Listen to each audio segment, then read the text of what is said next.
Una volta, quando ero piccolina, sono andata a fare una gita.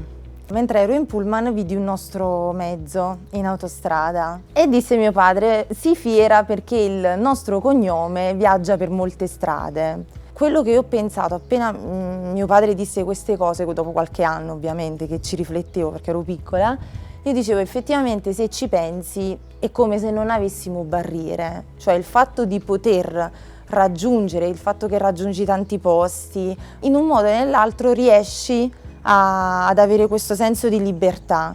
Quindi io quando penso questo, penso proprio al fatto, proprio alla strada, al mezzo di strada. E lì mi sono resa conto che se questa cosa mi è rimasta impressa vuol dire che proprio è una cosa che mi appassiona. Io ho pensato al Memit quando avevo 18 anni perché ritenevo questo settore una passione, però volevo capire bene se fosse una passione personale oppure se la vivessi un po' come di traverso, no? Perché comunque tutta la mia famiglia era impegnata in questo settore e quindi volevo capire se effettivamente partisse proprio da me. E quindi decidemmo di fare questa esperienza lavorativa. E in quell'estate quindi ho avuto la conferma che effettivamente ero appassionata di mio, quindi ho detto perché non provare a iniziare subito, no? E tutta la mia carriera universitaria in quell'università e in quella città. Poi durante il mio percorso di studi iniziale, quindi di laurea iniziale, volevo una conferma che effettivamente fosse rimasta quella, la mia passione, quindi la mia strada da percorrere, e quindi ho deciso di fare un'altra esperienza lavorativa. In realtà la differenza rispetto alla prima esperienza è che in quest'ultima io non cercavo la conferma nell'esperienza in sé, perché lo sapevo che mi avrebbe dato un valore aggiunto e quanto questa fosse importante per me, ma la cercavo nelle persone che incontravo in questa realtà. Quando questo veniva proprio da loro, che appunto, ripeto, non mi conoscevano prima, mi ha fatto ulteriore piacere, quindi non avevo più la conferma personale, ma è come se volessi conferma anche da professionisti del settore. Durante i progetti, durante gli esami, tutto ciò che stavo imparando cercavo di portarlo all'interno della realtà che conoscevo, no? Quindi già lì iniziavo proprio a rendermi conto che stavo studiando in qualcosa che poi lo volevo mettere in pratica nella realtà di famiglia. Quando mi sono resa conto che era un pensiero proprio finito, la prima persona a cui l'ho detta è stato mio nonno.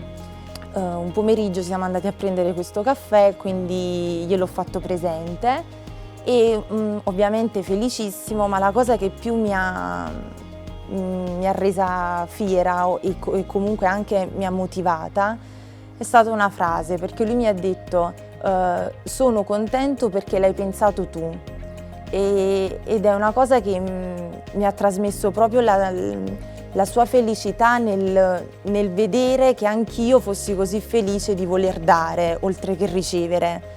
È vero che non è un mondo molto femminile. Per esempio quando sono stata in TN Service, per dire, e mio zio mi diceva no, tu devi sapere bene tutte i componenti, le parti del camion, il motore, come viene fatto un determinato lavoro vicino al motore. E io dicevo sì, è giusto che io lo sappia, solo perché è un contesto per lo più maschile non vuol dire che una donna non lo possa fare o non lo sappia fare. Non è un genere a dire cosa è giusto fare o cosa non è giusto fare, o cosa si è più portati a fare rispetto a qualche altra cosa.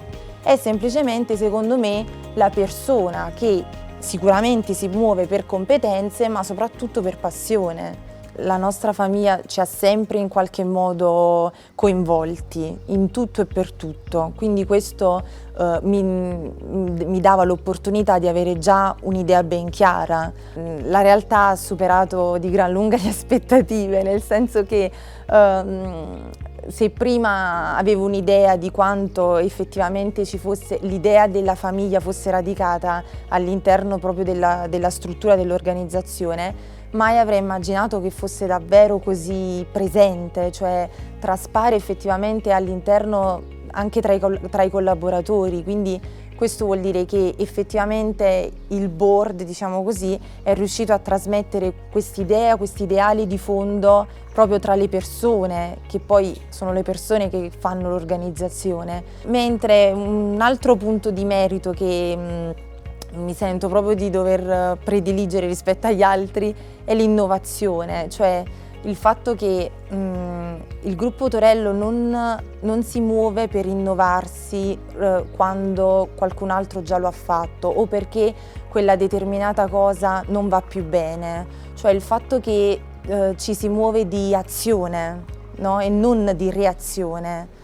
Quindi è questo secondo me il punto di forza, non il fatto di essere perfetti in tutto, non il fatto di essere, ma il fatto di rendersi conto che ci sono inevitabilmente sempre delle cose in cui ci si può migliorare.